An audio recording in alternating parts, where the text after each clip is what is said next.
Imagine pulling up to your $1 million home, a home you own, only to find the entire HOA board staring at a massive construction crew bulldozing their prized reserved parking lot. Why? Because the protagonist of our story, man they tried to bully and ban from his own property access, just executed a devastating legal maneuver that stripped the HOA of their most valuable asset. They blocked his legitimate 40-year-old ranch access trail with an illegal, fake fence. He didn't tear it down. He went to the courthouse and erased their right to paved parking. This is the story of how a small-town rancher delivered the most satisfying, crippling revenge ever seen in an HOA dispute. You already know this is going to be epic. Stop what you're doing right now. Before we dive into the legal warfare and the utter collapse of this petty HOA, you need to smash that like button until your thumb hurts. Hit subscribe and turn on notifications because we drop these insane, high-stakes revenge stories every single week. Don't miss a minute of the drama. Let's get into it. Our hero, let's call him Alex, lives on the periphery of an affluent planned community. His property predates the development by decades, a rugged, working ranch.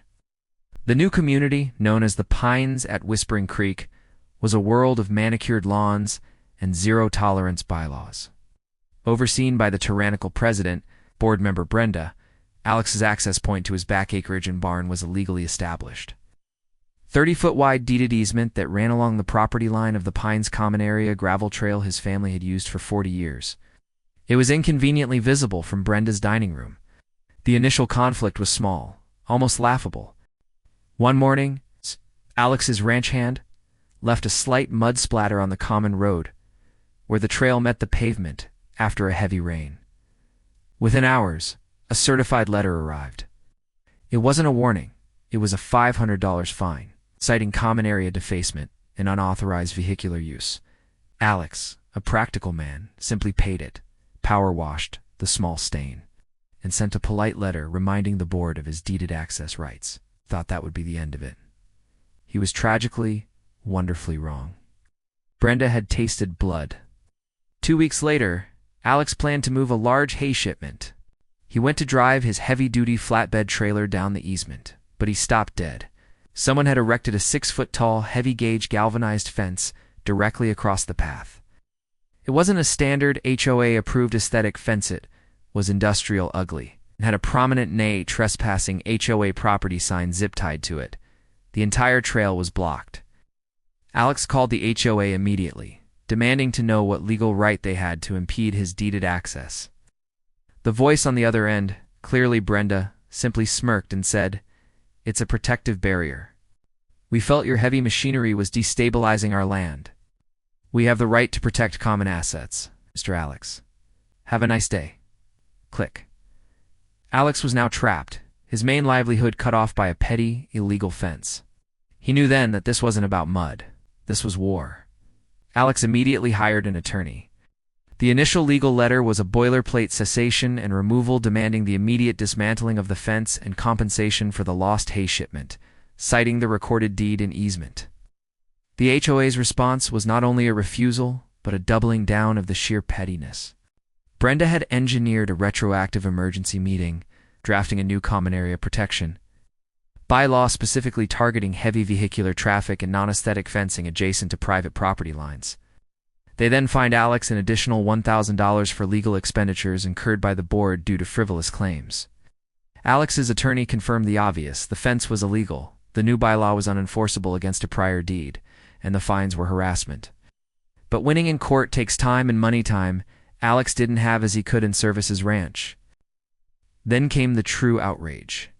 The Pines community had a small but heavily used dedicated parking lot for residents, perfectly paved and clearly marked as HOA common property. The lot was created 10 years after the development began and was built directly on what the original county plat map designated as a stormwater management and secondary access reserve area, not a designated parking lot. Brenda had been so emboldened by their initial victory that she pushed through a new $5.00 fine against Alex and put a legal lien on his ranch access, claiming he had abandoned the easement through non-use due to the fence. This was the final straw. Alex instructed his attorney, "Forget the fence, forget the fines. Let's look at the entire development plat." Alex's lawyer, now seeing the massive potential for retribution, dove deep into decades-old county records. What they uncovered was a massive oversight, a bureaucratic blunder that board member Brenda and the HOA had completely relied upon for years. The parking lot, the centerpiece of their convenience, had been built without the final crucial step.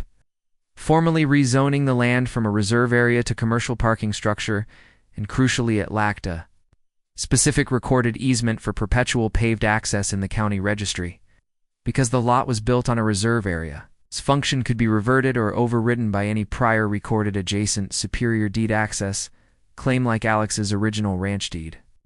The $5,000 lien was a massive, illegal error that exposed the HOA's entire structure.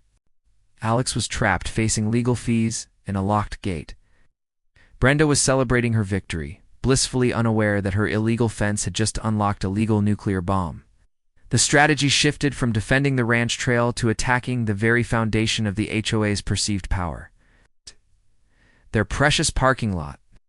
Alex and his attorney compiled a detailed package for the county planning office and the board of supervisors.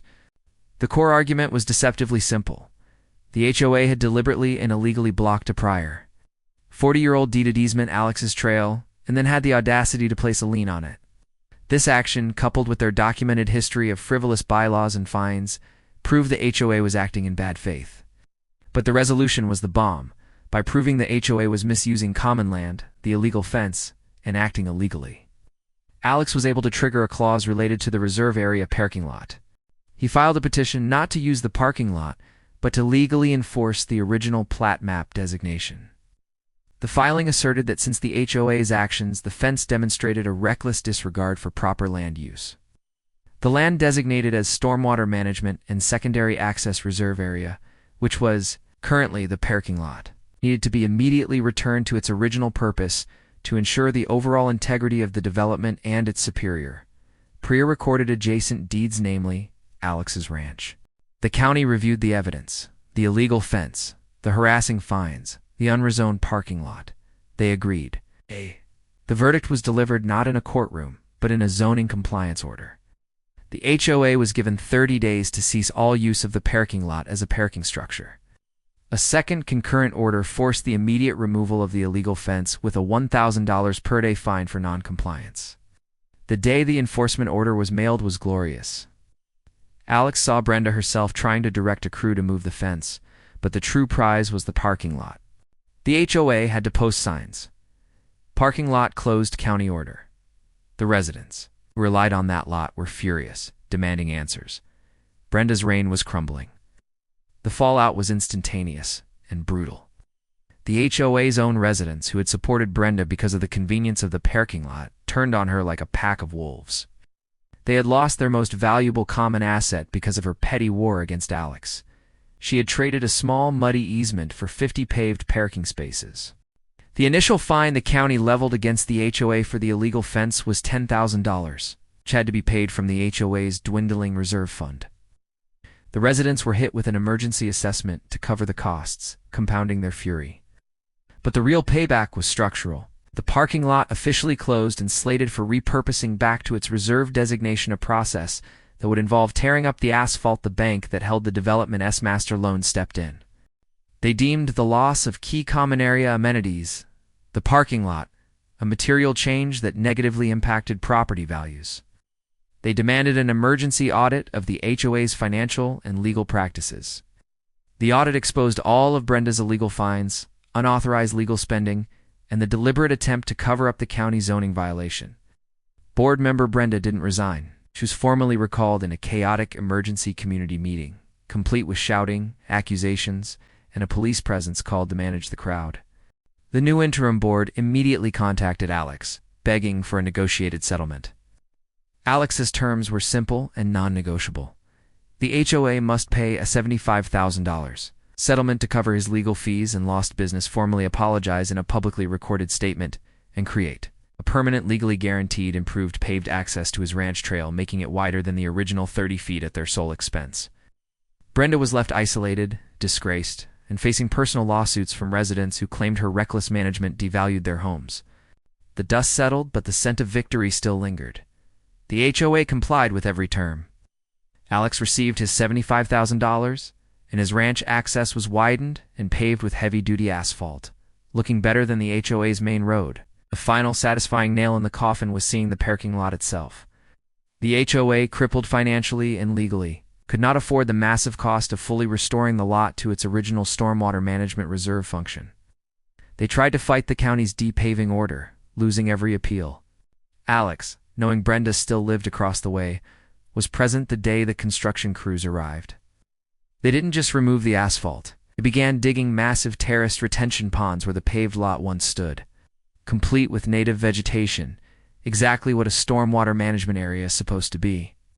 This project cost the residents another colossal assessment. Every time Brenda looked out her window, she no longer saw a convenient parking lot. She saw a developing swamp that was legally, irrevocably dedicated to managing runoff from Alex's now pristine paved ranch access trail.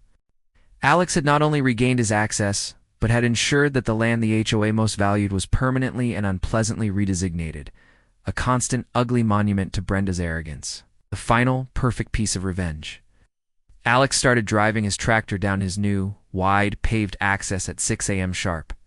Exactly when he knew Brenda would be having her morning coffee, just to wave. The HOA board was banned from taking any legal action against him for the next 20 years, and the entire community learned a brutal, expensive lesson. Never ever try to block a man from his legally deeded land. Unbelievable, right? It's the fake fence, the nuclear parking lot. Revenge, we want to know the most shocking moment. Drop a comment right now and tell us which chapter made your jaw hit the floor. If you loved seeing this Karen and this petty HOA get completely wiped out, you know the drill. Hit that subscribe button and ring the notification bell so you never miss a high-stakes story of karma and unbelievable payback. Share this with someone who needs a good revenge story. We'll see you in the next video. Narration ends.